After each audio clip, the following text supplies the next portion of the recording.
Assalamualaikum warahmatullahi wabarakatuh. Halo semuanya, selamat datang di channel Jalan Cerita. Terima kasih sudah mampir. Semoga kalian selalu sehat, bahagia, dan dimudahkan dalam segala urusan. Jangan lupa subscribe, like, dan nyalakan lonceng notifikasinya, supaya kalian gak ketinggalan cerita-cerita seru di sini. Yuk, langsung aja kita mulai.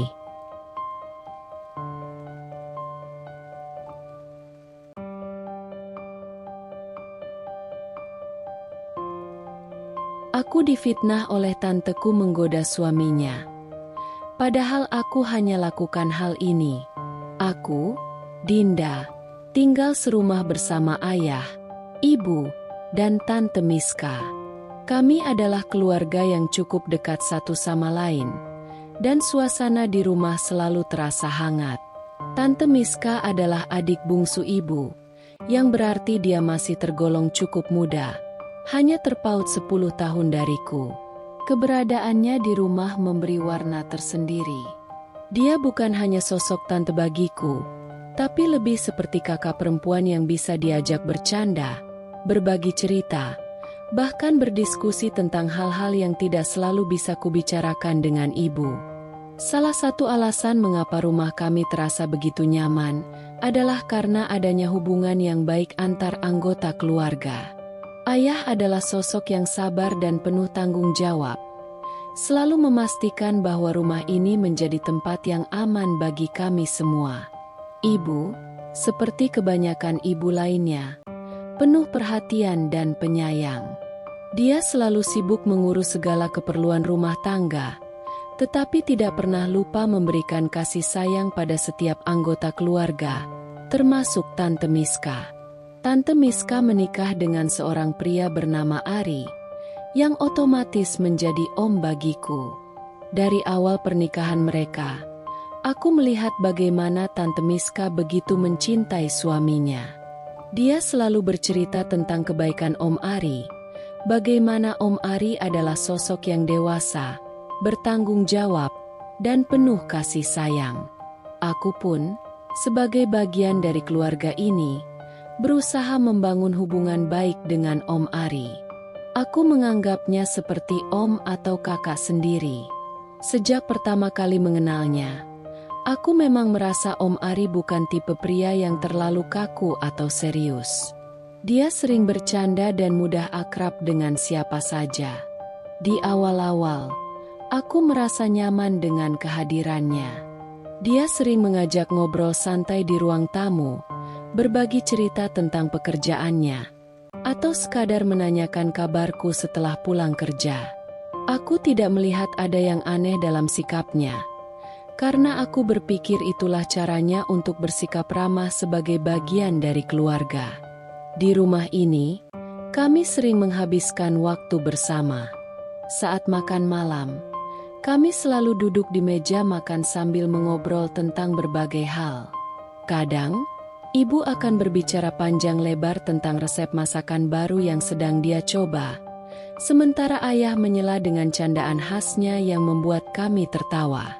Tante Miska dan Om Ari pun tidak ketinggalan, seringkali ikut nimbrung dengan cerita-cerita mereka sendiri. Tante Miska adalah sosok yang ceria dan penuh semangat. Dia selalu punya banyak ide untuk membuat suasana rumah menjadi lebih hidup. Kadang, dia mengajak kami untuk menonton film bersama di ruang tengah, atau mengadakan acara makan malam spesial di akhir pekan.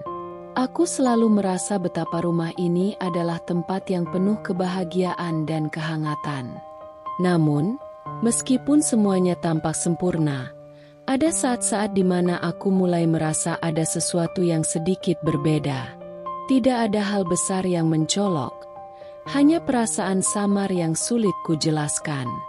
Awalnya, aku berpikir itu hanya imajinasiku, karena di permukaan, semuanya masih tampak baik-baik saja. Aku masih bisa tertawa bersama Tante Miska, bercengkrama dengan ibu, dan bercanda dengan Om Ari seperti biasa. Tapi, dalam beberapa momen tertentu, Aku merasakan ada sesuatu yang berubah. Aku mencoba mengabaikannya. Aku berpikir bahwa mungkin aku hanya terlalu sensitif atau terlalu banyak berpikir. Tapi semakin aku berusaha menepis perasaan itu, semakin sering aku menemukan diri ini merasa tidak nyaman dalam situasi tertentu. Aku mulai menyadari bahwa ada hal-hal kecil yang membuatku bertanya-tanya. Pada awalnya, aku tidak terlalu memikirkan perubahan kecil yang terjadi dalam interaksiku dengan Om Ari. Aku selalu berusaha berpikir positif dan menganggap semua orang di rumah ini memiliki niat baik. Bagiku, Om Ari hanyalah sosok suami dari Tante Miska yang mencoba akrab dengan keluarganya. Tapi, semakin hari, ada hal-hal yang terasa berbeda. Hal-hal kecil yang awalnya tidak begitu kuhiraukan, namun lama-lama mulai mengusik pikiranku. Om Ari mulai sering mencari kesempatan untuk berbicara denganku secara pribadi. Jika sebelumnya kami hanya mengobrol dalam suasana yang santai dan terbuka di ruang keluarga atau meja makan, kini dia seringkali mengajakku berbicara di tempat yang lebih sepi. Misalnya, saat aku sedang duduk sendirian di taman belakang rumah, tiba-tiba dia muncul dengan alasan ingin menghirup udara segar. Saat aku sedang membaca buku di ruang tamu, dia akan datang dan duduk di sebelahku, lalu mulai bertanya tentang hal-hal yang terasa terlalu personal, seperti siapa teman dekatku atau apakah aku sudah punya seseorang yang kusukai. Aku masih mencoba berpikir bahwa semua ini hanyalah bentuk keramahan.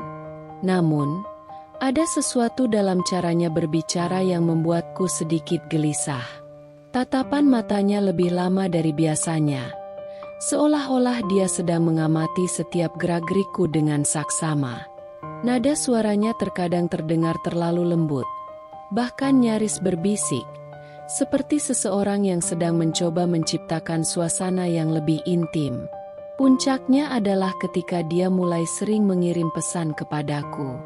Awalnya, pesannya biasa saja, menanyakan apakah aku sudah makan atau sekadar bertanya tentang kuliah. Tapi lama-kelamaan, isi pesannya mulai berubah. Dia mulai memberikan pujian yang terasa tidak wajar. "Dinda, tadi pagi kamu kelihatan cantik sekali pakai baju itu." Aku membaca pesan itu berulang kali, berusaha mencari makna lain yang lebih netral. Tapi tetap saja ada sesuatu yang terasa janggal. Mengapa Om Ari, suami dari Tante Miska, memberikan pujian seperti itu padaku?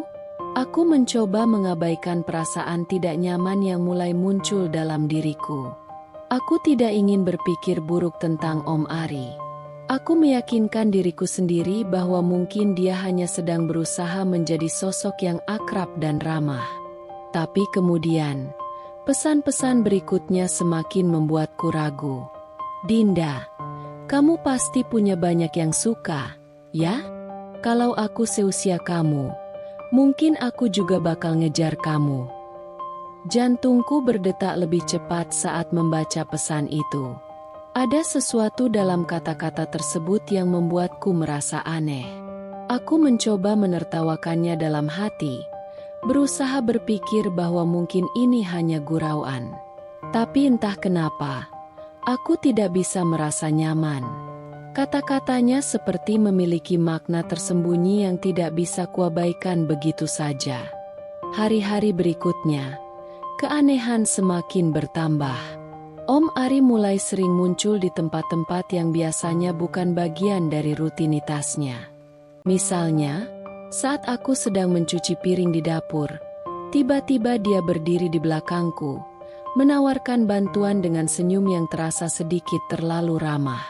Atau saat aku baru pulang dari kampus, dia akan berdiri di depan rumah dan menyapaku dengan tatapan yang sulit kuartikan. Aku mulai merasa waspada. Aku mulai menjaga jarak, membatasi percakapan, dan menghindari situasi di mana aku harus berdua dengannya. Tapi, dia sepertinya menyadari hal itu dan justru semakin berusaha mencari perhatian. Suatu sore, Aku sedang duduk di ruang tamu sambil memainkan ponselku. Tante Miska sedang berada di kamar, sementara ibu dan ayah sedang pergi keluar rumah. Aku mengira aku akan sendirian untuk beberapa saat, tapi tiba-tiba Om Ari duduk di sofa di seberangku. "Sendirian aja, Din?" tanyanya dengan nada suara yang terlalu santai. Aku hanya mengangguk tanpa benar-benar menatapnya. Aku berharap dia akan segera pergi, tapi dia justru melanjutkan pembicaraan. "Kamu suka cowok seperti apa?" tanyanya tiba-tiba. Aku terdiam sejenak. Pertanyaan itu terdengar sangat aneh, terutama karena berasal dari seseorang yang sudah menikah dengan Tante Miska. Aku mencoba tertawa kecil, berusaha mengalihkan suasana. "Ah, nggak tahu, Om. Belum kepikiran," jawabku singkat. Dia tersenyum, tapi aku bisa melihat ada sesuatu dalam tatapannya yang membuatku semakin tidak nyaman. Kalau Om masih seusia kamu, kira-kira Om punya kesempatan gak?" tanyanya lagi, kali ini dengan suara lebih pelan. Aku merasa darahku berdesir. Ini bukan lagi pertanyaan biasa. Aku tidak bisa mengabaikan kenyataan bahwa Om Ari mengatakan sesuatu yang benar-benar tidak pantas. Aku ingin segera bangkit dan pergi dari situ, tapi aku tidak ingin membuat situasi menjadi lebih canggung. Aku akhirnya berdiri dengan cepat, berpura-pura teringat sesuatu. Aku lupa ada deadline yang harus aku kerjakan di kamar. "Permisi ya, Om," kataku buru-buru sebelum berjalan cepat ke kamarku dan menutup pintu rapat-rapat. Di dalam kamar, aku merasa dadaku berdebar kencang. Aku mencoba berpikir jernih, mencari cara untuk mengabaikan semua ini.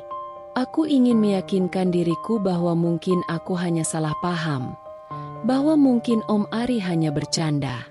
Tapi, semakin aku mencoba menepisnya, semakin jelas perasaan tidak nyaman ini tumbuh dalam diriku. Aku ingin berbicara dengan seseorang tentang ini, tapi aku tidak tahu harus mulai dari mana. Jika aku mengatakannya kepada ibu atau ayah, apakah mereka akan percaya padaku? Jika aku bicara pada Tante Miska, apakah dia akan menganggapku berlebihan? Aku takut menimbulkan masalah dalam keluarga, takut merusak hubungan yang selama ini harmonis. Aku mencoba tidur malam itu, tetapi pikiranku terus dipenuhi dengan kata-kata Om Ari dan tatapan-tatapannya yang terasa semakin mengganggu. Aku tidak tahu apa yang harus kulakukan. Aku hanya berharap bahwa ini semua hanyalah perasaanku saja, bahwa aku terlalu sensitif, terlalu banyak berpikir. Tapi jauh di dalam hati, aku tahu ada sesuatu yang tidak benar. Aku tahu bahwa ini bukan sekadar kebetulan atau candaan biasa. Aku tahu bahwa mulai sekarang, aku harus lebih berhati-hati. Sejak saat itu, aku mulai merasa cemas setiap kali berada di rumah. Suasana yang dulu terasa nyaman dan hangat kini berubah menjadi sesuatu yang penuh kehati-hatian bagiku. Aku mulai menghindari situasi di mana aku bisa sendirian dengan Om Ari. Jika aku mendengar langkah kakinya mendekat, aku segera mencari alasan untuk pergi ke kamar atau bergabung dengan orang lain. Namun, meskipun aku sudah berusaha menjaga jarak, Om Ari tampaknya tidak kehabisan cara untuk tetap mendekatiku. Aku semakin merasakan ketidaknyamanan itu ketika suatu hari aku sedang mencuci piring di dapur. Siang itu, rumah terasa sepi. Tante Miska sedang tidur siang, ibu dan ayah belum pulang dari luar, dan aku sendirian di dapur, menyelesaikan pekerjaan rumahku dengan harapan bisa segera kembali ke kamar. Aku terlalu fokus pada piring-piring di hadapanku, sampai aku tidak menyadari bahwa seseorang telah berdiri di belakangku. "Dinda." Suara itu terdengar dekat sekali, terlalu dekat. Aku hampir menjatuhkan piring yang sedang kubersihkan. Aku menoleh dan mendapati Om Ari berdiri hanya beberapa langkah di belakangku. Jantungku berdetak lebih cepat. Aku mencoba tetap tenang dan berpura-pura tidak terganggu. "Oh, Om," kataku pelan, berusaha tidak menunjukkan kegugupan. "Ada apa?" Dia tersenyum tipis, tapi tatapan matanya tidak seperti biasanya. "Gak ada apa-apa, cuma mau ngobrol sebentar," katanya sambil melangkah lebih dekat. Aku menelan ludah dan buru-buru membilas tanganku. "Aku masih ada deadline kerjaan, Om," ujarku cepat, berharap dia akan mundur dan membiarkanku pergi. Tapi, sebelum aku bisa bergerak, aku merasakan sesuatu yang membuat tubuhku menegang. Tangannya menyentuh pergelangan tanganku. Sentuhan itu hanya berlangsung beberapa detik, tapi cukup untuk membuatku merinding. Aku langsung menarik tanganku dan mundur selangkah. "Om, jangan begitu," kataku, mencoba terdengar tegas meskipun suaraku sedikit bergetar. Alih-alih merasa bersalah atau mundur, Om Ari hanya tersenyum kecil. "Kamu tegang banget, Din," katanya, seolah-olah dia menganggap reaksiku berlebihan. "Om cuma bercanda." Bercanda? Itu sama sekali bukan bercandaan yang wajar. Aku tahu ada yang tidak beres, dan aku tidak bisa lagi menyangkalnya. Aku langsung berbalik dan meninggalkan dapur tanpa berkata apa-apa lagi. Aku berjalan cepat menuju kamarku dan mengunci pintu.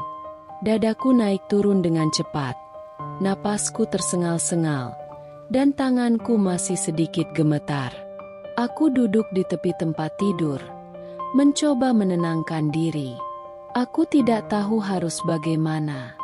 Jika aku menceritakan hal ini kepada ibu atau ayah, apakah mereka akan percaya? Bagaimana jika mereka justru menganggapku hanya berlebihan atau salah paham? Aku takut menimbulkan masalah, takut menciptakan ketegangan dalam keluarga. Tapi, semakin aku diam, semakin aku merasa terjebak dalam situasi yang tidak nyaman ini. Om Ari bukan lagi sekadar bersikap ramah. Dia dengan jelas melewati batas. Dan yang lebih mengkhawatirkan, dia tidak terlihat merasa bersalah sedikit pun atas sikapnya. Beberapa hari setelah kejadian di dapur, aku berusaha sebisa mungkin untuk tidak sendirian di dalam rumah. Aku menghabiskan lebih banyak waktu di luar kamar hanya jika ada ibu, ayah, atau tante Miska di sekitar. Aku tidak mau memberi celah bagi Om Ari untuk mendekatiku lagi. Namun, meskipun aku berusaha menghindar, dia tetap saja menemukan cara untuk berada di dekatku. Pernah suatu kali, aku sedang duduk di ruang tamu menonton televisi bersama tante Miska. Saat aku menoleh, aku melihat Om Ari berdiri tidak jauh dari kami, menatap ke arahku. Tatapan itu bukan tatapan biasa, bukan tatapan seorang ipar yang wajar. Aku langsung mengalihkan pandanganku, merasa tidak nyaman. Hal-hal kecil lainnya juga semakin mengganggu. Ketika aku melewati lorong rumah, aku bisa merasakan tatapannya mengikuti setiap gerakanku. Ketika aku berbicara di meja makan, aku menangkap cara dia memperhatikanku, seolah-olah dia sedang mengamati lebih dari sekadar apa yang aku katakan. Aku merasa seperti sedang hidup dalam ketakutan yang terus-menerus. Aku tidak bisa merasa tenang di rumah sendiri. Aku merasa terjebak dalam situasi yang tidak bisa kujelaskan kepada siapapun. Aku ingin bicara, ingin meminta pertolongan, tapi aku takut. Aku takut tidak ada yang percaya. Takut dianggap hanya membesar-besarkan sesuatu yang sebenarnya tidak ada. Tapi di lubuk hatiku, aku tahu bahwa ini bukan imajinasi. Aku tahu bahwa sesuatu yang salah sedang terjadi. Dan jika aku terus diam, aku tidak tahu sejauh mana semua ini akan berlanjut. Aku tahu bahwa cepat atau lambat, aku harus melakukan sesuatu. Aku harus mencari cara untuk keluar dari situasi ini sebelum semuanya semakin parah. Aku tidak bisa lagi menyimpan semua ini sendirian. Ketakutan yang selama ini kupendam mulai terasa semakin berat. Aku tidak bisa lagi terus-menerus menghindari Om Ari tanpa berbicara pada siapapun. Aku butuh seseorang untuk mendengar. Seseorang yang bisa memahami dan membantuku mencari jalan keluar dari situasi yang semakin mencekik ini. Tante Miska adalah orang pertama yang terlintas dalam pikiranku. Bagaimanapun, dia adalah istri Om Ari, dan aku berharap jika aku berbicara padanya, dia akan mengerti. Lagi pula, selama ini aku selalu dekat dengannya. Aku tahu dia adalah orang yang baik, penuh kasih sayang, dan selalu mendukungku dalam banyak hal. Tapi, di saat yang sama, aku juga merasa ragu. Bagaimana jika dia tidak percaya? Bagaimana jika dia justru menganggapku berlebihan atau, lebih buruk lagi, malah membela Om Ari? Namun, aku harus mencoba. Aku tidak bisa terus-menerus hidup dalam ketakutan. Aku harus mengatakan sesuatu. Sore itu, aku menemukan kesempatan untuk berbicara dengan Tante Miska secara pribadi. Dia sedang duduk santai di ruang tamu, membaca majalah, sementara rumah cukup sepi. Aku duduk di sampingnya, mencoba mengumpulkan keberanian. "Tante," panggilku pelan. Tante Miska menoleh dan tersenyum. "Ada apa, Dinda?" tanyanya dengan nada lembut. Aku menelan ludah, merasa lidahku keluh. Aku harus mencari cara untuk menyampaikan ini tanpa terdengar seperti tuduhan langsung. Aku ingin bicara soal Om Ari," ujarku akhirnya. Alis Tante Miska sedikit terangkat, tapi dia tetap tersenyum. "Oh, kenapa dengan Om Ari?" Aku menggigit bibir, mencoba menyusun kata-kata dengan hati-hati. Aku merasa, akhir-akhir ini Om Ari agak berbeda. Maksudku, dia sering mengirim pesan ke aku, dan kadang caranya berbicara atau memperlakukanku bikin aku merasa nggak nyaman. Aku melihat ekspresi Tante Miska berubah. Senyumnya sedikit mengendur, tapi dia tetap terlihat santai. "Maksud kamu apa, Din? Om Ari memang orangnya ramah. Mungkin kamu cuma salah paham." Hatiku mencelos. Ini yang paling aku takutkan. Kemungkinan bahwa dia akan menganggapku berlebihan. Tapi aku harus tetap mencoba. "Aku tahu Om Ari orangnya ramah," lanjutku dengan hati-hati. "Tapi, kadang dia ngomong hal-hal yang menurut aku terlalu pribadi. Dia juga pernah memegang tangan aku di dapur. Aku merasa aneh. Tante, aku nggak nyaman." Tante Miska menghela napas, lalu tersenyum kecil, seolah-olah mencoba menenangkanku. "Dinda, mungkin Om Ari cuma bercanda. Kamu tahu sendiri, dia memang suka menggoda orang dengan cara yang santai." Aku menggeleng. "Bukan itu, Tante. Ini berbeda." Aku merasa Om Ari mulai melewati batas. Untuk pertama kalinya, aku melihat sedikit keraguan di wajah Tante Miska. Dia terdiam sejenak, lalu menutup majalahnya. "Dinda, kamu yakin kamu nggak salah paham?" tanyanya pelan. Aku ingin menangis. Aku ingin dia segera percaya padaku, tanpa harus meyakinkannya berulang kali. "Tante, aku nggak mungkin membesar-besarkan ini. Aku merasa nggak nyaman, dan aku cuma ingin Tante tahu." Tante Miska terdiam cukup lama. Aku bisa melihat matanya sedikit berkabut, seolah-olah dia sedang bergulat dengan pikirannya sendiri. Aku bisa memahami posisinya. Ini bukan hal yang mudah untuk didengar. Bagaimana mungkin seseorang menerima kenyataan bahwa suaminya mungkin bersikap tidak pantas terhadap keponakannya sendiri? Setelah beberapa saat, dia menghela napas dan mengangguk kecil. Baiklah, Dinda. Tante ngerti kalau kamu merasa nggak nyaman. Tante akan coba bicara sama Om Ari. Aku merasa sedikit lega, meskipun tidak sepenuhnya puas. Aku ingin Tante Miska langsung mempercayaiku sepenuhnya, bukan hanya sekadar akan bicara. Tapi setidaknya, ini adalah langkah awal. Namun, yang tidak aku sangka, percakapan ini ternyata tidak berakhir dengan baik. Aku pikir semua akan membaik setelah aku berbicara dengan Tante Miska. Aku berharap dia akan percaya padaku, atau setidaknya mulai melihat ada sesuatu yang tidak beres dengan suaminya. Tapi yang terjadi justru sebaliknya. Aku tidak pernah menyangka bahwa keputusanku untuk berbicara malah akan berbalik menjadi bencana. Beberapa hari setelah percakapan kami, aku mulai merasakan perubahan yang nyata dalam sikap Tante Miska. Biasanya, dia selalu bersikap hangat padaku, menanyakan kabar, mengajakku ngobrol, bahkan bercanda ringan tentang hal-hal kecil di rumah. Tapi sekarang, dia berubah menjadi dingin dan jauh. Aku sering menangkapnya menatapku dengan ekspresi yang sulit ditebak, seolah-olah dia sedang menilaiku dengan kecurigaan yang tidak ku mengerti. Suatu pagi, aku sedang duduk di ruang makan bersama ibu dan ayah, menikmati sarapan dalam suasana yang tenang. Aku mencoba mengabaikan perasaan tidak nyaman yang menyelimutiku sejak beberapa hari terakhir.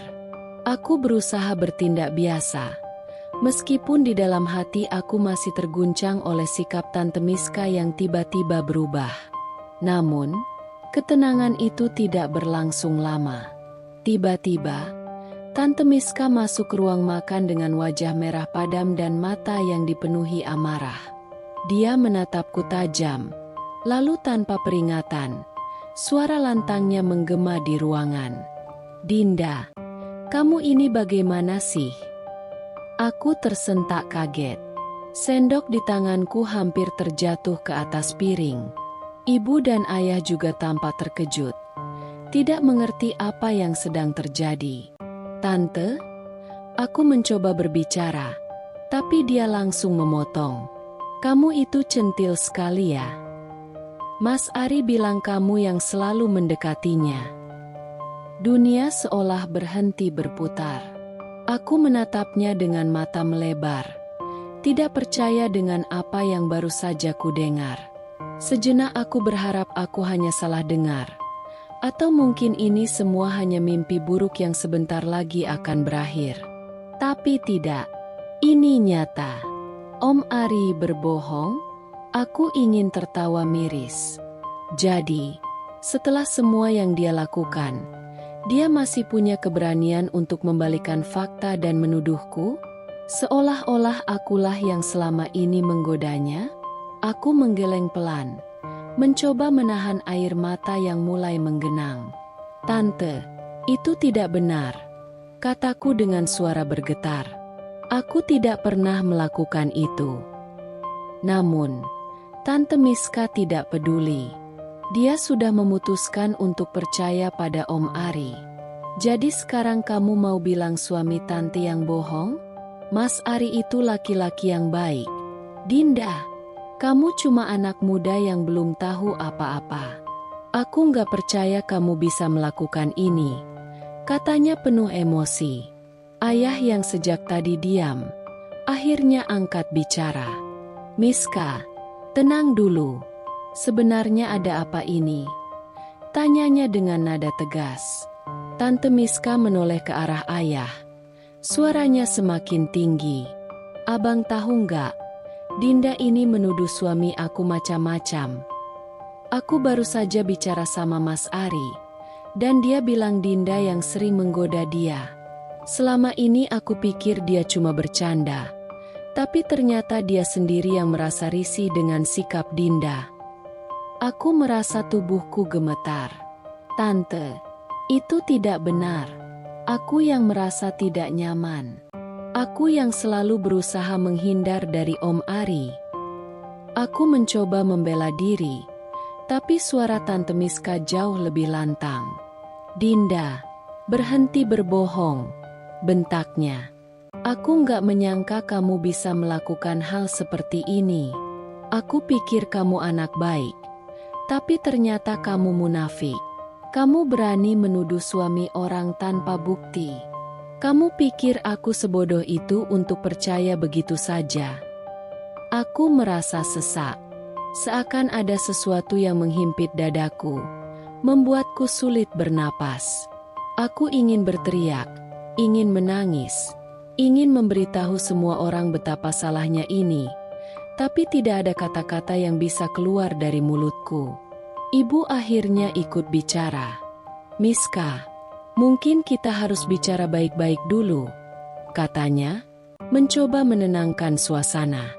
Tapi Tante Miska menggeleng keras. "Bicara apa lagi? Aku sudah tahu semuanya. Dinda cuma cari perhatian. Dia cemburu karena aku punya suami dan dia tidak.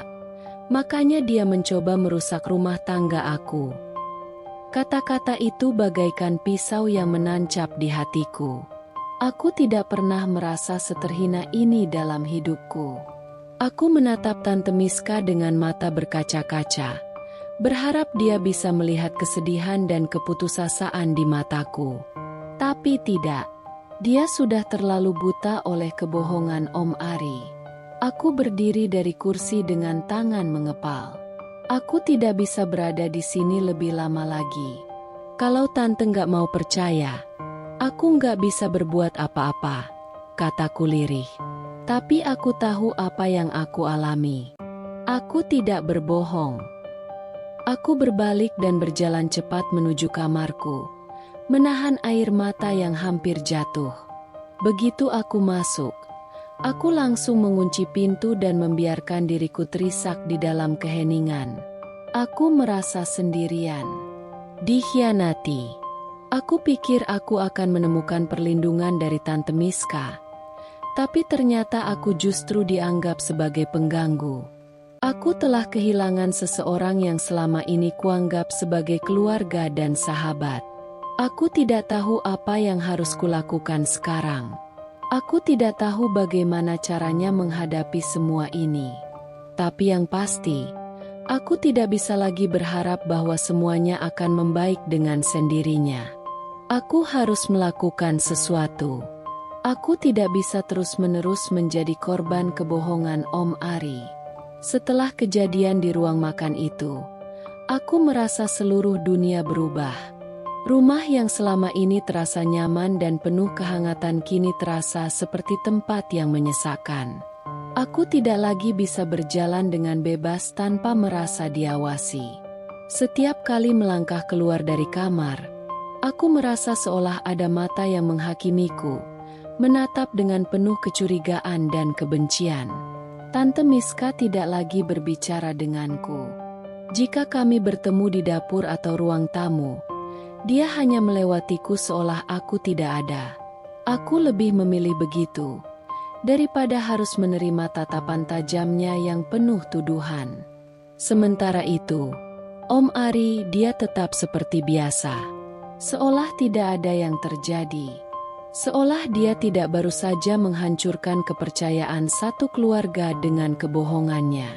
Aku tahu aku harus menghindarinya. Aku tidak ingin lagi berada di ruangan yang sama dengannya. Setiap kali aku mendengar langkah kakinya di dekatku, aku akan mencari cara untuk pergi.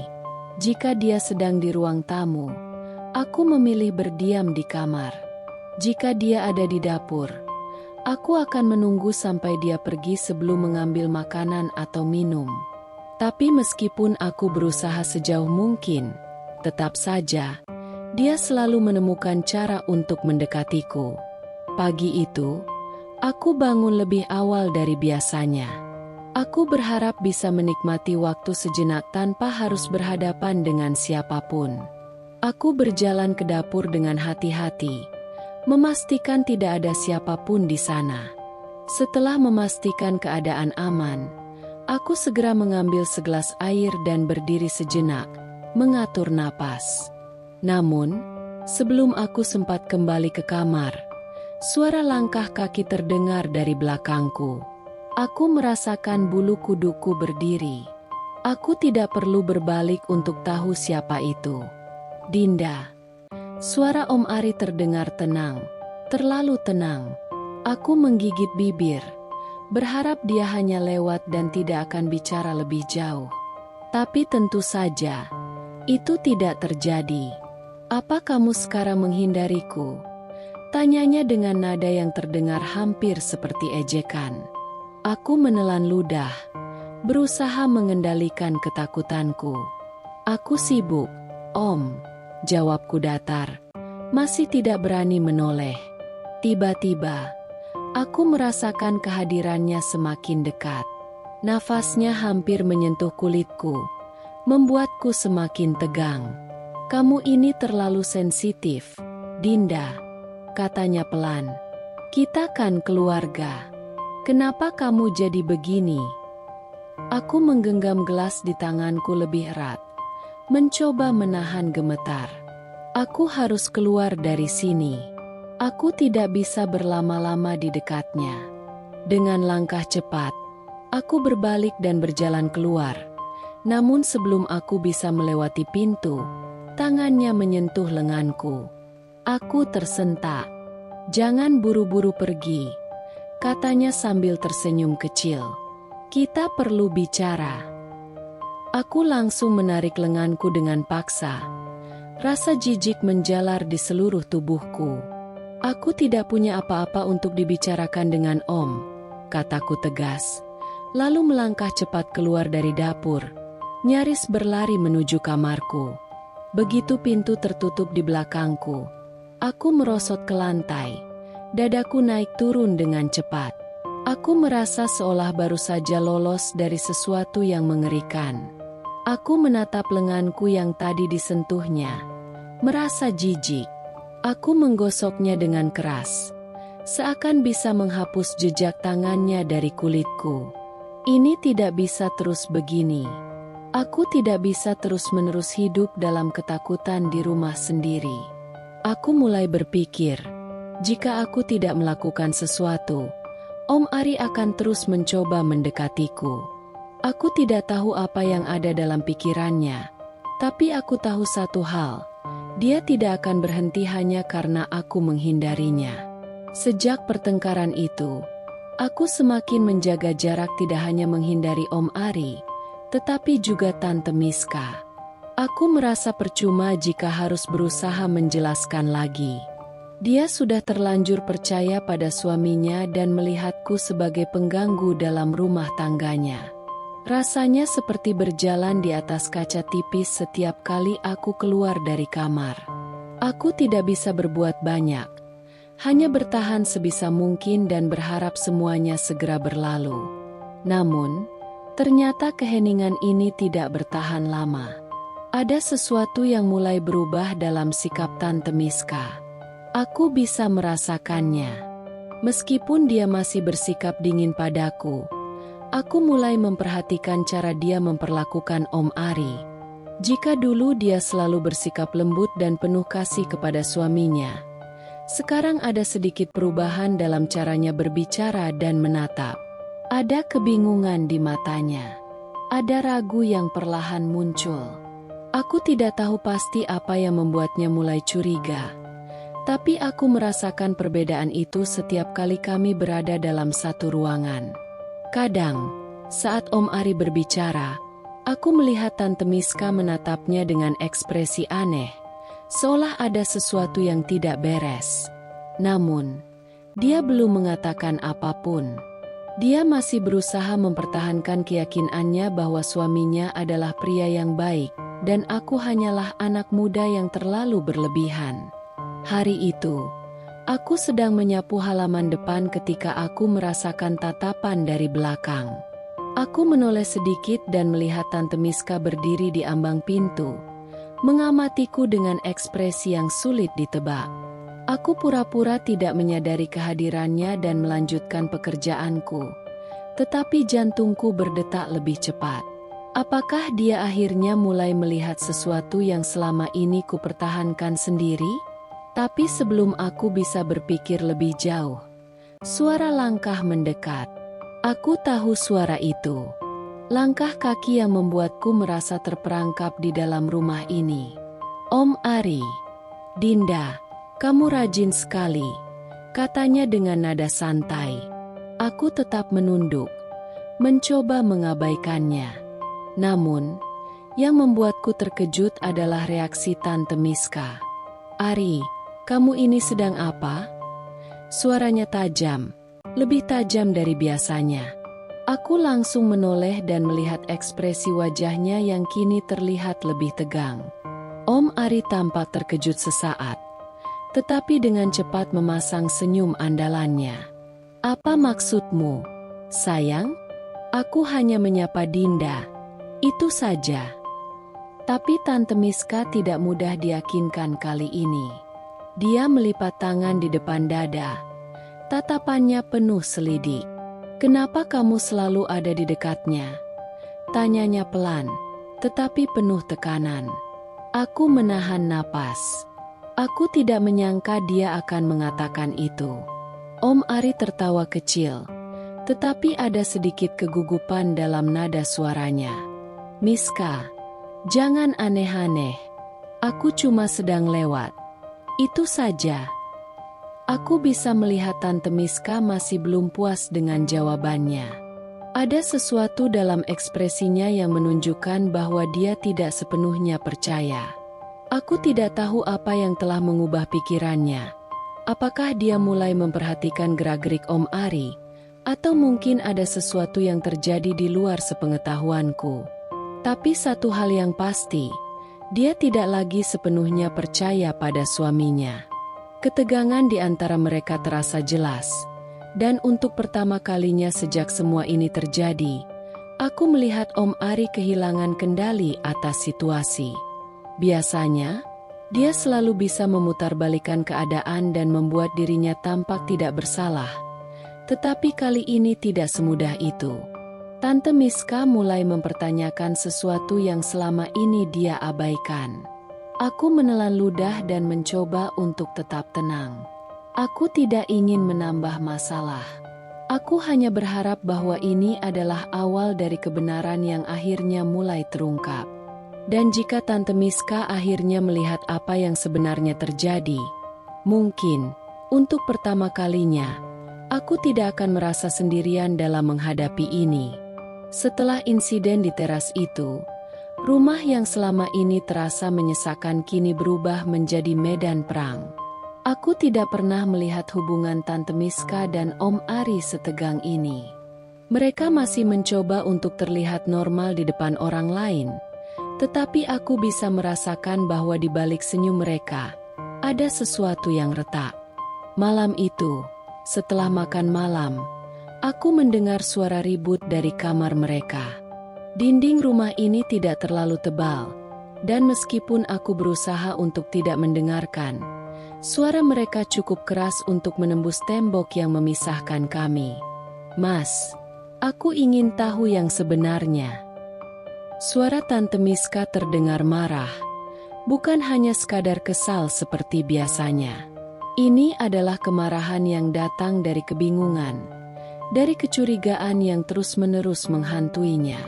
Apa maksudmu, Miska? Kamu masih saja membahas ini?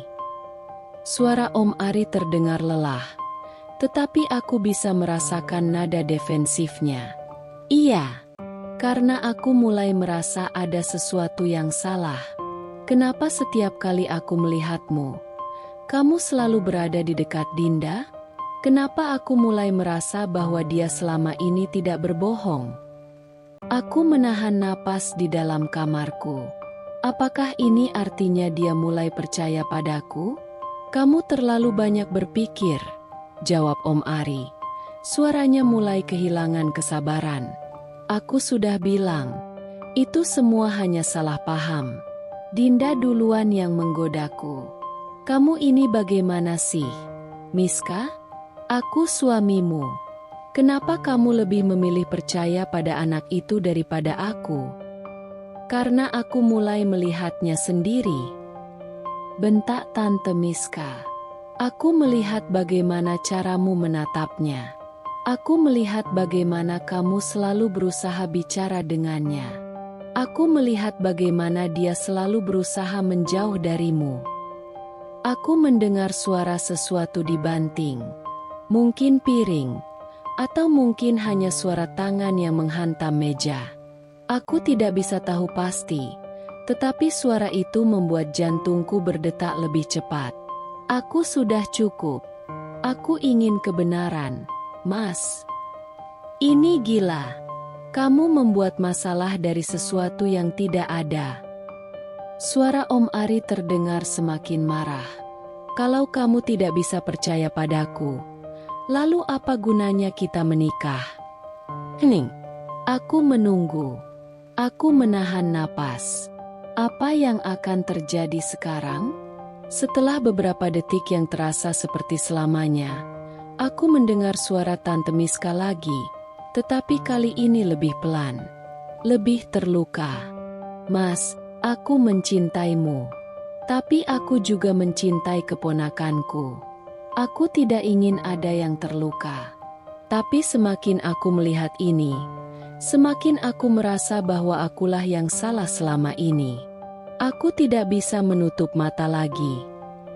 Aku tidak mendengar jawaban dari Om Ari. Hanya ada keheningan yang panjang, yang membuat ketegangan di udara semakin terasa menyesakan. Aku tahu ini belum selesai. Aku tahu masih ada banyak hal yang harus diselesaikan. Tetapi untuk pertama kalinya sejak semua ini dimulai, aku merasa ada harapan. Tante Miska mulai melihat. Tante Miska mulai menyadari bahwa mungkin selama ini dia telah salah menilai. Dan itu adalah langkah pertama menuju kebenaran.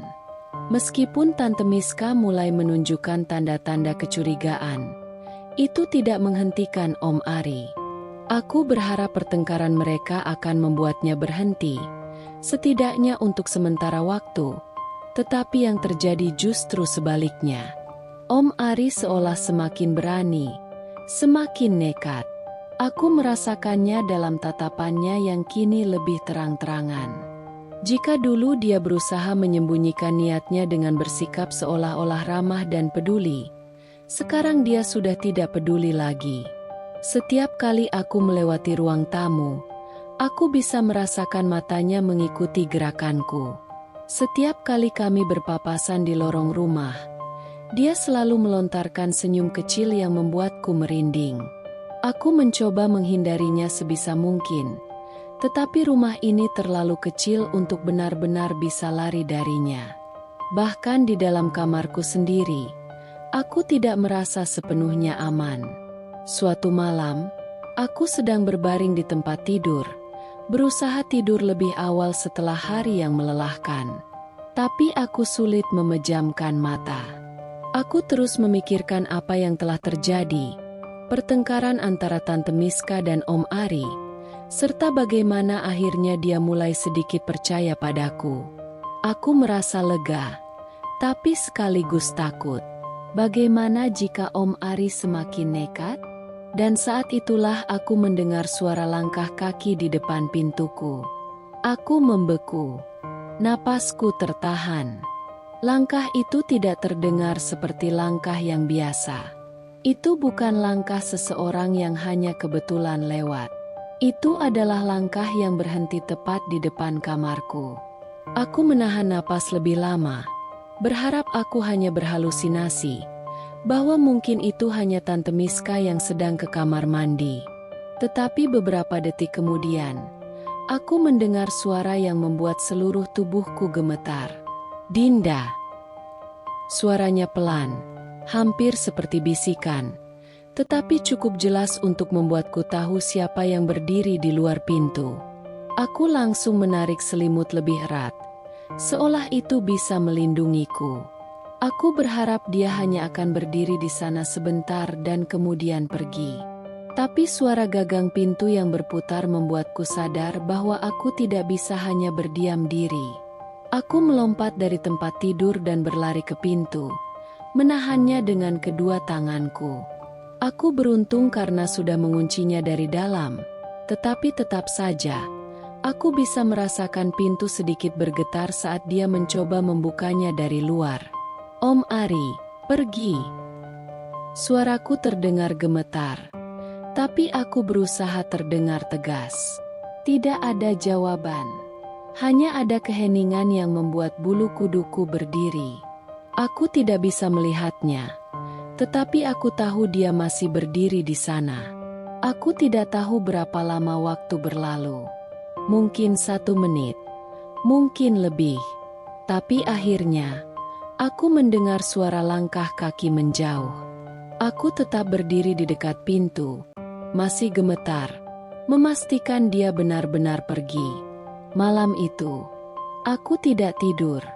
Aku hanya duduk di sudut kamar, memeluk lutut, mendengarkan setiap suara di rumah ini dengan penuh kewaspadaan. Aku sadar, ini tidak bisa terus begini. Om Ari tidak akan berubah. Dia tidak akan berhenti. Dan aku tidak bisa hanya diam. Aku harus melakukan sesuatu sebelum semuanya menjadi lebih buruk. Pagi itu, aku duduk di meja makan dengan tatapan kosong. Malam yang kulalui begitu panjang dan menyesakkan. Aku tidak bisa tidur setelah kejadian semalam. Suara langkah kaki, gagang pintu yang berputar, dan suara bisikan pelan Om Ari masih terngiang di kepalaku. Aku tidak bisa terus hidup seperti ini. Aku harus bicara. Aku menoleh ke arah ayah dan ibu yang sedang sarapan. Mereka terlihat seperti biasa, bercanda ringan sambil menikmati teh hangat. Hatiku mencelos. Aku ingin mengatakan sesuatu, tetapi lidahku terasa keluh. Bagaimana aku bisa memulai percakapan ini? Bagaimana aku bisa mengatakan kepada mereka bahwa selama ini aku hidup dalam ketakutan di rumah sendiri? Aku menggigit bibir, mencoba mengumpulkan keberanian. Namun, sebelum aku sempat berbicara, Tante Miska datang dengan wajah kusut. Dia duduk di kursi dengan lelah, tanpa berkata apapun. Aku memperhatikannya dalam diam. "Ada apa, Miska?" tanya ibu, menyadari wajah adiknya yang tampak murung. Tante Miska menarik napas panjang sebelum menjawab. Suaranya lirih. Aku merasa ada yang salah dengan Ari. Aku langsung menegakkan tubuh. Apa dia akhirnya menyadari semuanya? Apa maksudmu? Ayah menatapnya tajam. Tante Miska menghela napas berat, lalu menatapku. Aku pikir selama ini Dinda hanya salah paham, tapi aku mulai melihat sendiri hal-hal yang aneh.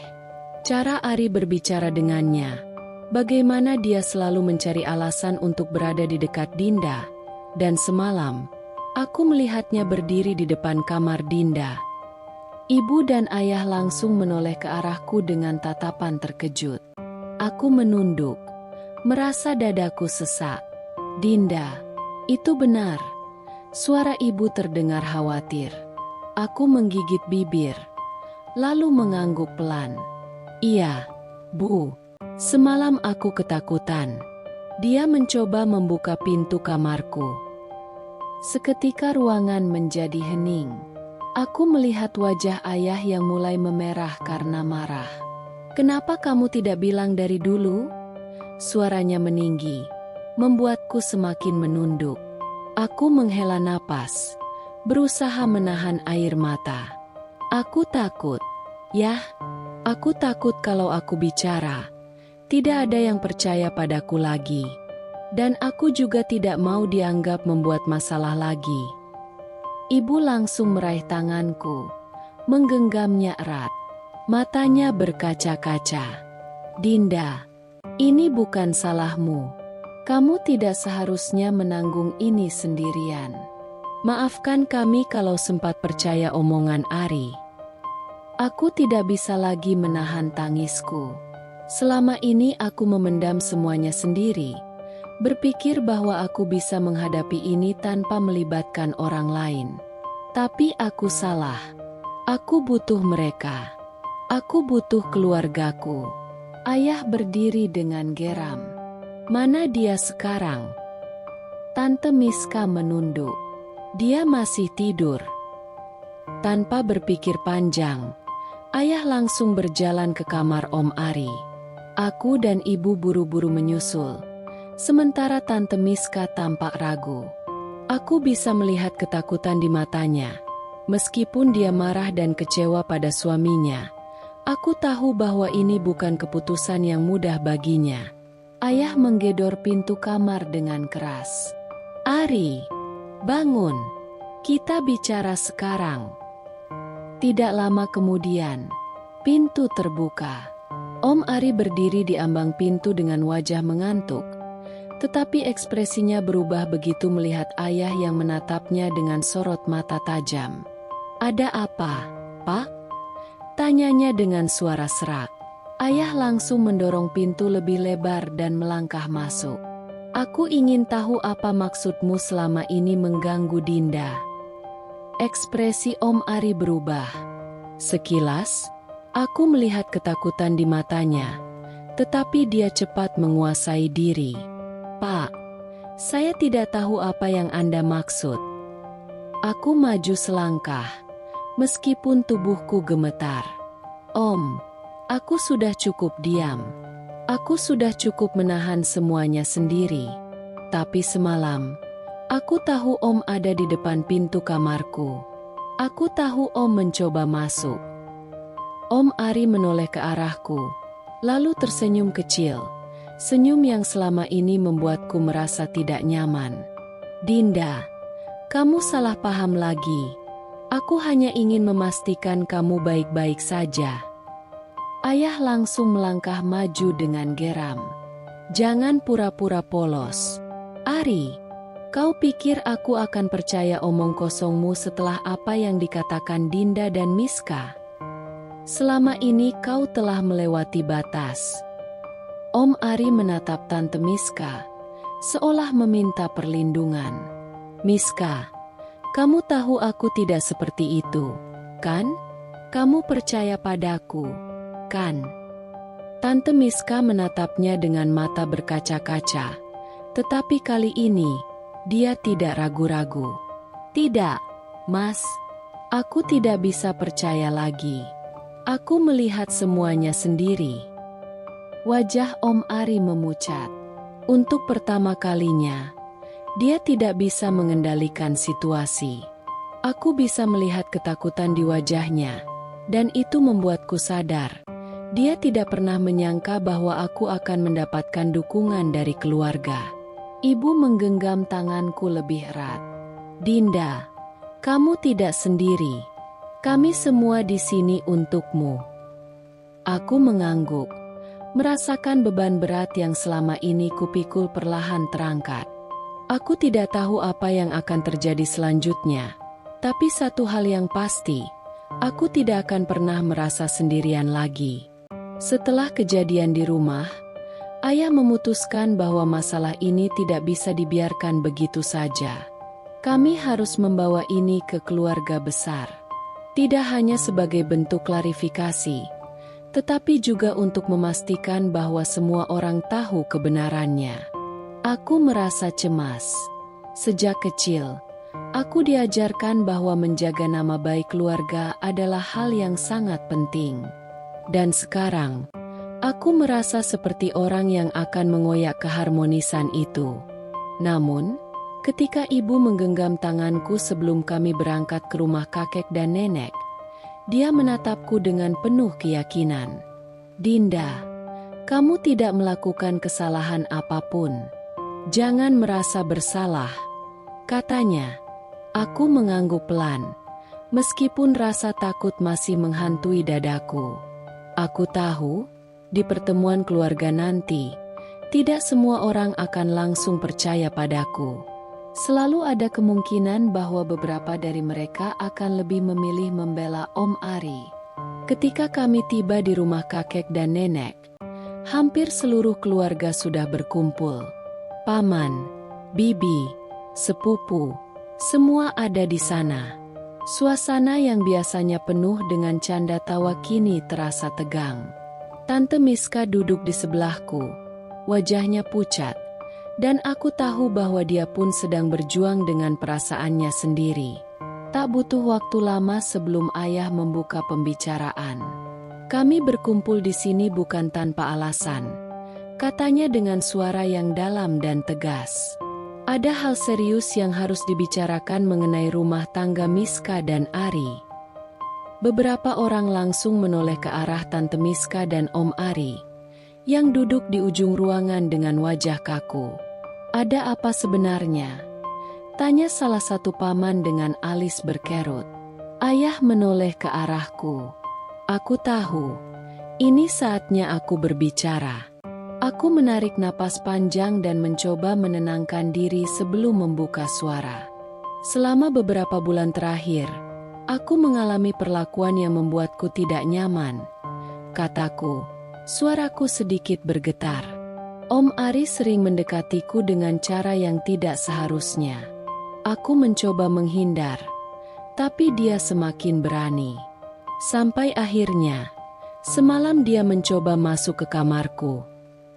Sejenak, ruangan itu sunyi. Kemudian, suara bisik-bisik mulai terdengar. Beberapa orang terlihat terkejut, beberapa lainnya tampak skeptis. Aku bisa merasakan tatapan tajam dari beberapa anggota keluarga. "Kamu yakin, Dinda?" tanya salah satu bibi dengan ragu. "Mungkin kamu hanya salah paham." Aku menelan ludah. Aku sudah menduga pertanyaan ini akan muncul. Tapi sebelum aku sempat menjawab, Tante Miska lebih dulu berbicara. "Aku juga melihatnya," katanya. Suaranya gemetar. Awalnya aku tidak percaya, tapi aku mulai memperhatikan sendiri bagaimana Ari memperlakukan Dinda.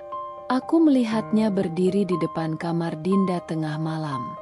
Aku juga melihat bagaimana dia selalu mencari alasan untuk berada di dekatnya. Pernyataan Tante Miska membuat keheningan semakin dalam. Semua orang tahu betapa dia mencintai suaminya. Jika dia sampai berkata seperti ini, berarti memang ada sesuatu yang benar-benar salah. "Ari, apa ini benar?" Suara kakek akhirnya terdengar. Om Ari, yang sejak tadi hanya duduk diam, akhirnya angkat bicara. "Ini semua salah paham," katanya dengan nada defensif. "Aku tidak pernah melakukan apa yang dituduhkan Dinda. Dia mungkin hanya terlalu sensitif." Aku mengepalkan tanganku di pangkuan. Sudah kuduga dia akan mencoba membela diri. "Jangan bohong, Ari." Suara ayah terdengar lebih tajam sekarang. "Dinda sudah cukup lama diam. Dan jika Miska juga mengatakan hal yang sama, lalu bagaimana mungkin ini hanya salah paham?" Om Ari terlihat semakin gelisah. Dia menoleh ke sana kemari, seolah mencari seseorang yang bisa membelanya. Tapi kali ini, tidak ada yang berbicara untuknya. "Aku mempercayai Dinda," kata ibu dengan suara yang penuh ketegasan. "Dan aku berharap keluarga juga bisa mempercayainya." Aku melihat wajah nenek, yang tampak sangat sedih. "Ari, jika ini benar, aku sangat kecewa padamu." Om Ari tidak menjawab. Wajahnya mulai memerah, antara marah dan malu. Aku bisa melihat bahwa dia tidak memiliki jawaban lain. Pertemuan keluarga hari itu diakhiri dengan keputusan bahwa Om Ari harus meninggalkan rumah kami. Tante Miska juga sudah membulatkan tekad untuk berpisah dengannya. Aku tahu, ini bukan akhir dari segalanya. Tapi setidaknya, aku tidak perlu lagi hidup dalam ketakutan di rumahku sendiri. Saat kami pulang, aku merasa lebih ringan. Untuk pertama kalinya dalam waktu yang lama, aku bisa bernapas dengan lega. Aku tidak perlu menyembunyikan ketakutanku lagi. Aku tidak perlu merasa sendirian. Aku tahu, masih ada jalan panjang yang harus dilalui. Tetapi satu hal yang pasti, Aku tidak akan pernah membiarkan diriku diam lagi. Hari itu, rumah terasa lebih sunyi dari biasanya. Aku duduk di ruang tamu, menatap koper dan tas yang berjajar di depan pintu. Om Ari berdiri di dekatnya. Wajahnya kaku, sorot matanya sulit ditebak. Setelah pertemuan keluarga besar kemarin, keputusannya sudah final. Dia harus pergi dari rumah ini. Tante Miska berdiri tak jauh darinya. Lengannya terlipat di depan dada. Matanya sembab karena terlalu banyak menangis. Aku bisa merasakan betapa berat perasaan yang sedang ditanggungnya. Bagaimanapun juga, Om Ari adalah suaminya. Lelaki yang dulu dia pikir akan menjadi pasangan hidupnya selamanya, kini harus pergi dengan cara yang menyakitkan. Aku mengalihkan pandangan ke ibu dan ayah yang berdiri di sisi lain ruangan. Wajah ayah tetap tegas, menunjukkan bahwa dia sudah mantap dengan keputusannya. Ibu tampak sedikit lebih lembut, tapi matanya penuh dengan keteguhan. Suasana hening. Tidak ada yang berbicara selama beberapa menit. Hingga akhirnya, Om Ari menarik napas panjang, lalu mengangkat salah satu kopernya. "Aku akan pergi," katanya dengan suara pelan, hampir seperti gumaman. Tidak ada yang menjawab, tidak ada yang menghentikannya. Dia berjalan menuju pintu, tetapi sebelum benar-benar keluar, dia berhenti sejenak. Lalu, matanya menatap langsung ke arahku. "Dinda," suaranya rendah, penuh dengan sesuatu yang tidak bisa kupahami. "Aku tidak pernah berniat menyakitimu." Aku menahan napas. Untuk sesaat, aku merasa ingin marah. Aku ingin berteriak dan mengatakan bahwa semua ini bukan sekadar kesalahpahaman, bahwa dia telah membuatku hidup dalam ketakutan selama berbulan-bulan. Tapi aku menahan diri. Aku tidak ingin memberikan energi lebih untuk seseorang yang sudah tidak akan menjadi bagian dari hidupku lagi. Aku tetap diam. Melihat tidak ada jawaban dariku, Om Ari mengalihkan pandangannya. Dia menatap Tante Miska sekali lagi, seolah berharap ada kata-kata terakhir yang bisa menyelamatkannya. Tapi Tante Miska hanya diam. Wajahnya kosong.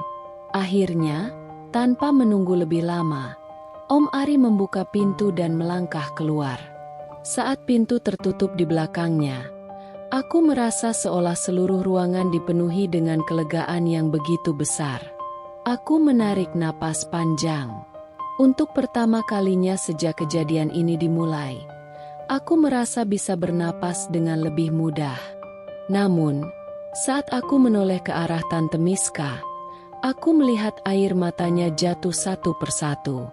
Dia mencoba menahan tangis, tapi bahunya bergetar. Aku merasa ada sesuatu yang mencengkeram hatiku.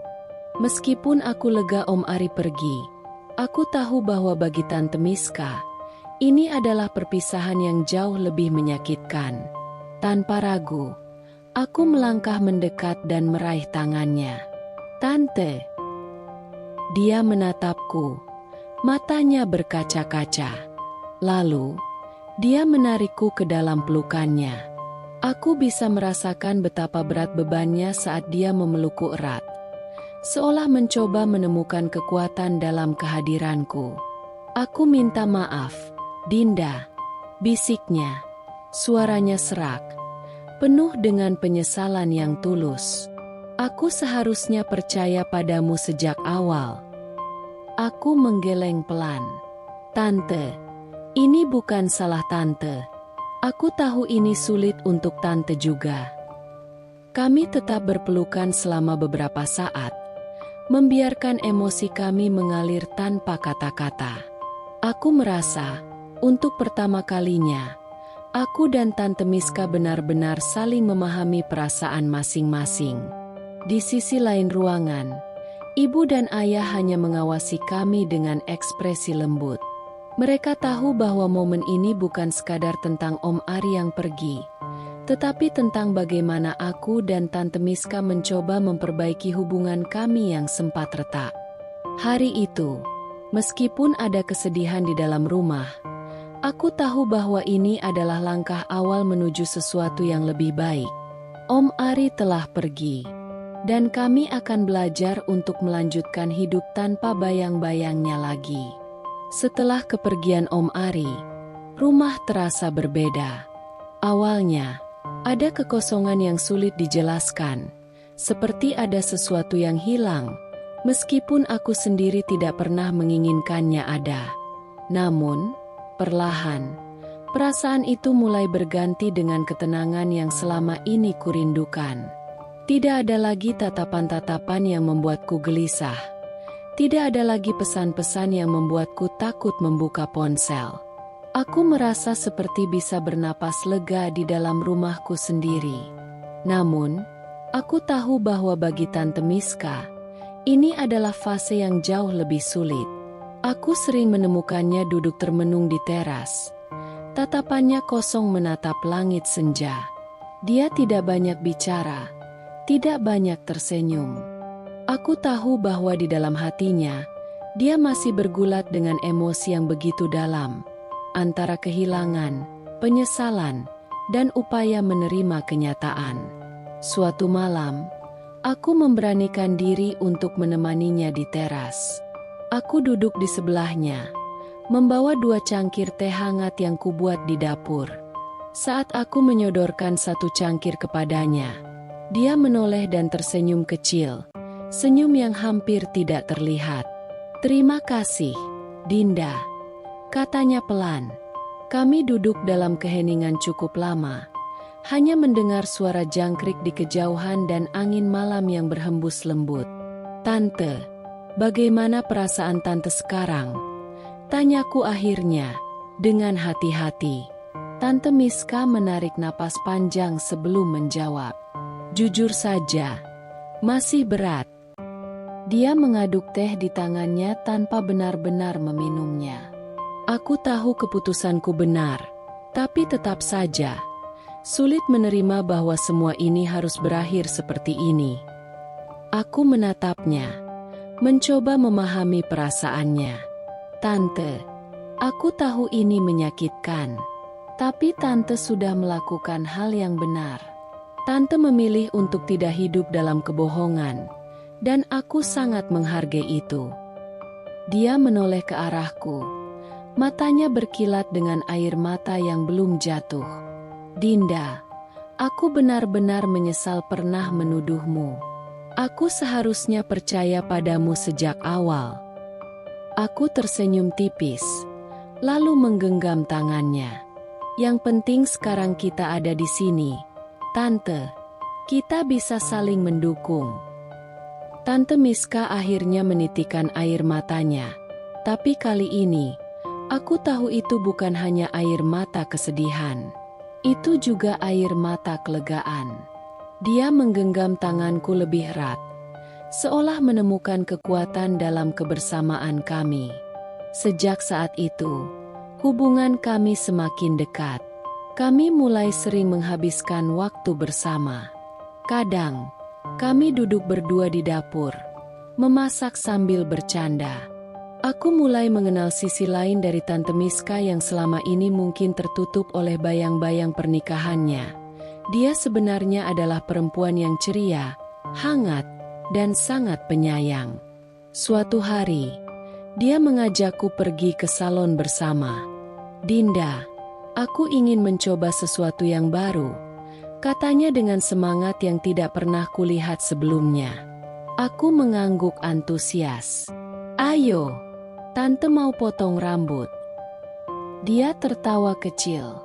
"Mungkin, atau mungkin aku akan mencoba warna baru." Aku tersenyum lebar.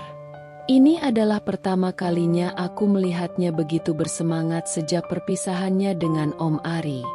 Hari itu, dia memilih untuk mewarnai rambutnya sedikit lebih terang, seperti simbol awal baru dalam hidupnya.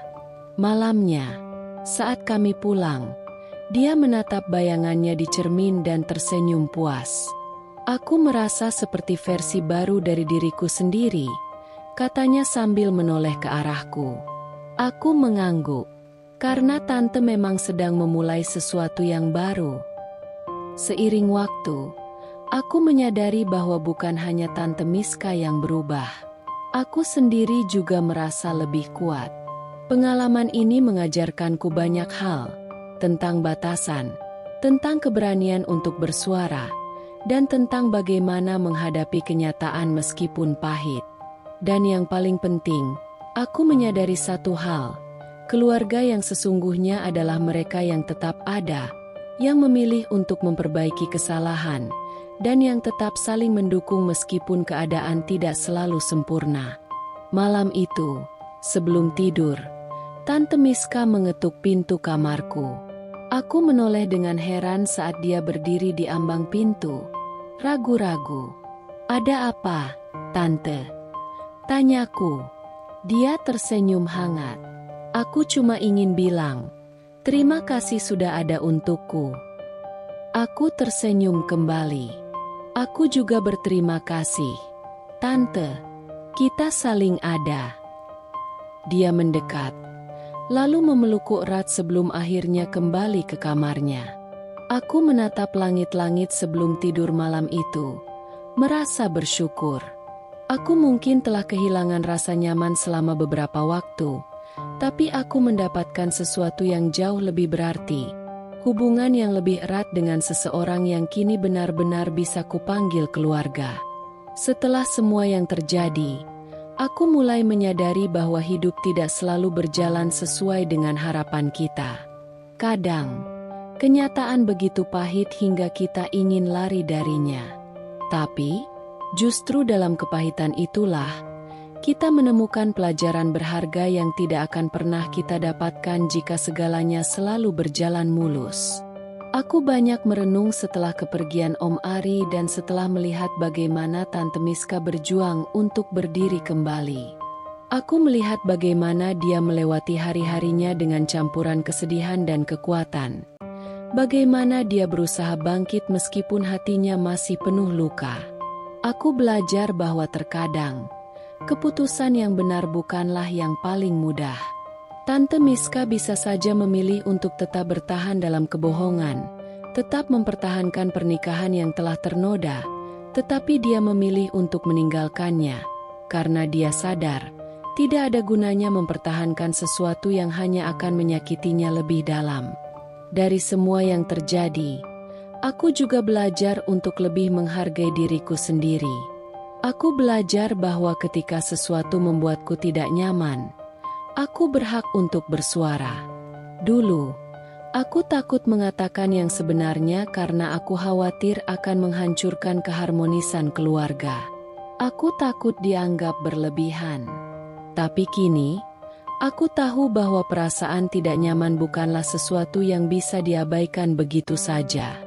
Aku juga menyadari bahwa tidak semua orang akan langsung percaya padamu, bahkan orang yang paling dekat sekalipun. Terkadang, mereka memilih untuk menutup mata karena kebenaran terlalu sulit untuk diterima. Seperti Tante Miska yang awalnya tidak mau mengakui bahwa suaminya adalah penyebab masalah ini.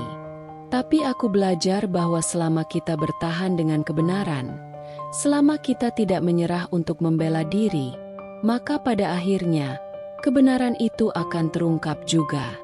Hari-hari setelah perpisahan Tante Miska dengan Om Ari menjadi momen pembelajaran yang mendalam bagiku. Aku mulai lebih memahami betapa pentingnya memiliki keluarga yang benar-benar mendukung dan percaya padaku. Aku melihat bagaimana ayah dan ibu berdiri di sisiku, bagaimana mereka melindungiku ketika aku akhirnya memberanikan diri untuk berbicara. Itu membuatku semakin menghargai mereka, semakin menyadari betapa beruntungnya aku memiliki orang tua yang selalu ada untukku. Namun, di balik semua itu, aku juga belajar bahwa setiap orang punya cara mereka sendiri dalam menghadapi kesedihan. Aku tidak bisa memaksa Tante Miska untuk langsung pulih. Sama seperti aku juga butuh waktu untuk merasa benar-benar bebas dari rasa takut yang pernah menghantuiku. Kami berdua terluka dengan cara yang berbeda, dan kami berdua juga harus sembuh dengan cara kami masing-masing. Suatu hari, aku melihat Tante Miska duduk di teras, menatap langit sore dengan pandangan yang jauh. Aku tahu dia masih memikirkan banyak hal, masih bergulat dengan perasaannya sendiri. Aku berjalan mendekat dan duduk di sampingnya, tanpa berkata apa-apa. Setelah beberapa saat, dia menoleh padaku dan tersenyum kecil. "Dinda," katanya. Suaranya lembut tapi penuh makna. "Kita sama-sama sudah melalui banyak hal, ya?" Aku mengangguk. "Iya, Tante. Tapi kita masih di sini. Kita masih bertahan." Dia menarik napas panjang dan mengangguk pelan. Aku dulu berpikir kalau menghadapi sesuatu yang sulit itu hanya berarti kita harus bertahan sekuat tenaga. Tapi sekarang aku sadar, kadang bertahan juga berarti kita harus berani melepaskan. Aku merenungkan kata-katanya. Itu benar. Kadang, bertahan bukan berarti kita harus memegang sesuatu erat-erat, tetapi justru berani melepaskannya ketika kita tahu bahwa itu bukan lagi sesuatu yang baik bagi kita. Hari itu, aku menyadari satu hal lagi. Kehidupan akan selalu penuh dengan rintangan, penuh dengan kejadian yang tidak pernah kita duga. Tapi, bagaimana kita menghadapinya? Bagaimana kita belajar dari setiap luka yang pernah kita alami? Itulah yang akan membentuk diri kita yang sebenarnya. Dan aku berjanji pada diriku sendiri, aku tidak akan lagi takut untuk membela diriku sendiri. Aku tidak akan lagi membiarkan orang lain meremehkan perasaanku. Setelah semua yang terjadi, aku menyadari bahwa hidup memang tidak selalu berjalan sesuai keinginan kita. Ada luka yang tidak bisa dihindari, ada kenyataan pahit yang harus diterima, dan ada hubungan yang, sekeras apapun kita coba pertahankan, tetap harus dilepaskan. Namun, dari semua itu, ada satu hal yang tetap bisa kita kendalikan. Bagaimana kita memilih untuk melanjutkan hidup. Hari-hari setelah perpisahan Tante Miska dengan Om Ari terasa seperti awal yang baru. Rumah kami yang sempat dipenuhi ketegangan, kini terasa lebih ringan. Tidak ada lagi perasaan was-was saat aku melangkah di dalam rumah. Tidak ada lagi pesan-pesan yang membuatku gelisah setiap kali ponselku berbunyi. Aku akhirnya bisa bernapas lega. Benar-benar merasa bahwa rumah ini adalah tempat yang aman bagiku. Tante Miska perlahan mulai menemukan kembali dirinya yang dulu. Dia tidak lagi murung seperti sebelumnya. Meskipun aku tahu ada hari-hari di mana dia masih bergulat dengan perasaannya. Tapi setidaknya, dia tidak lagi terperangkap dalam kebohongan. Dia mulai fokus pada pekerjaannya, lebih sering tertawa, dan bahkan mulai mencoba hal-hal baru. Aku ingat satu malam ketika dia masuk ke kamarku sambil membawa buku catatan kecil. "Dinda, aku ingin mencoba menulis jurnal," katanya dengan senyum malu-malu. Aku mengernyit. "Menulis jurnal?" Dia mengangguk. "Iya." Aku pikir, menulis bisa membantuku memahami perasaanku sendiri. Aku ingin mengingat pelajaran dari semua yang telah terjadi, bukan hanya kesakitannya. Aku tersenyum dan mengangguk. Aku tahu, ini adalah caranya untuk sembuh. Setiap orang memiliki cara masing-masing untuk mengatasi luka mereka, dan aku senang melihat Tante Miska menemukan caranya sendiri. Sementara itu, aku sendiri mulai merasakan perubahan dalam diriku. Pengalaman ini membuatku tumbuh lebih kuat. Aku yang dulu cenderung diam dan takut untuk berbicara kini lebih berani menyuarakan perasaanku. Aku belajar bahwa tidak ada yang salah dengan membela diri, dengan menolak sesuatu yang membuatku tidak nyaman. Aku tidak lagi ragu untuk mengatakan, "Tidak," ketika aku merasa sesuatu tidak benar. Di sekolah, aku mulai lebih terbuka dengan teman-temanku. Aku dulu sering merasa bahwa masalah pribadiku bukan urusan orang lain. Tetapi kini aku menyadari bahwa memiliki seseorang untuk berbicara bisa sangat membantu. Aku mulai berbagi cerita dengan sahabatku, Lita. Awalnya, dia terkejut mendengar apa yang telah kulalui. Tetapi kemudian dia berkata dengan sungguh-sungguh, "Dinda, kamu luar biasa. Aku tahu pasti ini berat untukmu, tapi lihatlah kamu sekarang. Kamu jauh lebih kuat dari sebelumnya." Kata-katanya membuatku tersenyum.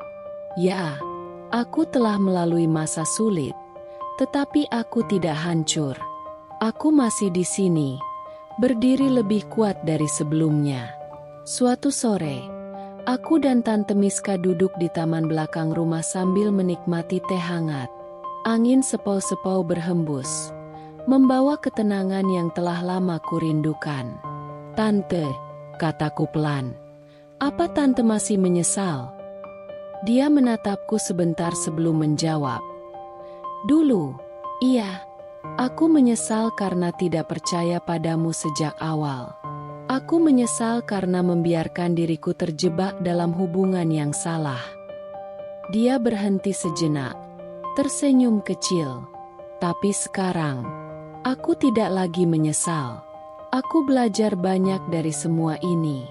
Aku tahu aku lebih kuat dari yang aku kira. Dan yang paling penting, aku tahu bahwa aku punya kamu, keluarga yang benar-benar peduli padaku."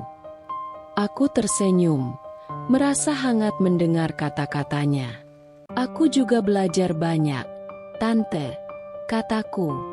"Aku belajar untuk tidak membiarkan siapapun mempermainkan perasaanku, untuk selalu membela diri ketika merasa tidak nyaman. Aku belajar bahwa kadang, kebenaran memang menyakitkan, tapi lebih baik menghadapi kenyataan daripada hidup dalam kebohongan." Tante Miska mengangguk, lalu menggenggam tanganku. "Kita sama-sama tumbuh dari pengalaman ini, Dinda. Dan aku yakin, ke depannya, kita akan menjadi orang yang lebih kuat." Aku menatap langit senja yang mulai berubah warna, menyadari bahwa inilah akhirnya. Akhir dari bab yang penuh dengan luka dan perjuangan, tetapi juga awal dari sesuatu yang baru. Aku tidak tahu apa yang akan terjadi di masa depan, tetapi aku tahu satu hal. Aku tidak akan lagi takut untuk menghadapi apapun yang datang.